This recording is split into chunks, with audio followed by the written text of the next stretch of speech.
అన్నది లెక్క వాలరైజేషన్ అవడానికి. మళ్ళీ ఓసీల్లో రెడ్లు వెళ్ళి బాబుకి వేస్తారా ఓట్లు, కమ్మొచ్చి జగన్కి వేస్తారా ఓట్లు, కాపులంతా అందరికి వేస్తారా, జగన్కి వేస్తారా బాబుకి వేస్తారా. కాబట్టి ఓసీల్లో పోలరైజేషన్ తక్కువ కాబట్టినే వీళ్ళ ధైర్యం. ఇప్పుడు ఓసీ సామాజిక వర్గాలు ఈ రెండులో 100కి 80% పోలరైజ్ అయ్యి ఉంటారు, కమ్మ కానీ రెడ్డి కానీ. కాపు వచ్చేటప్పటికి పోలరైజేషన్ కాదు, డివిజన్ ఎవరికి వాళ్ళకి నడుస్తూ వచ్చింది. ఇప్పుడు ఏమన్నా పవన్ కళ్యాణ్కి పోనీ యాడ్ అవుతారంటే అది లక్షణం కనిపించలేదు కదా నిన్న ఒకటిపల్లి కానీ. అది ఇంకా పోలరైజ్డ్ లీడర్ కిందన పవన్ ఇంకా యాక్సెప్ట్ చేయలేదు ఇప్పటిదాకా. అయితే ఇప్పుడు చేస్తారేమో తెలియదు. 2014లో ఈ స్థాయిలో సామాజిక న్యాయం అస్త్రం అనేది ప్రయోగించలేదు జగన్మోహన్ రెడ్డి గారు.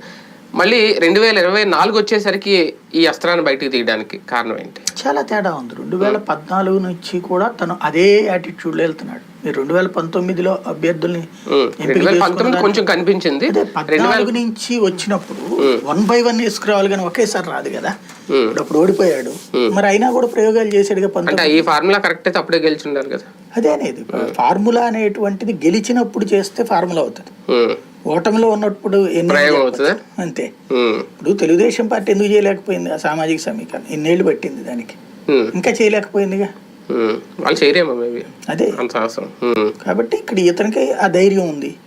ఒకటేంటంటే ఓసీ కాన్సెప్ట్ కంటే కూడా బీసీ ఎస్సీ ఎస్టీల్లో పెరిగినటువంటి అసంతృప్తి లేదా వాళ్ళలో వచ్చిన చైతన్యం, ఈ రెండింటిని పట్టించుకోవట్లేదు ఎవరు. కేంద్రంలో బీజేపీ పట్టించుకుంది, రాష్ట్రంలో ఇతను పట్టించుకుంటున్నాడు.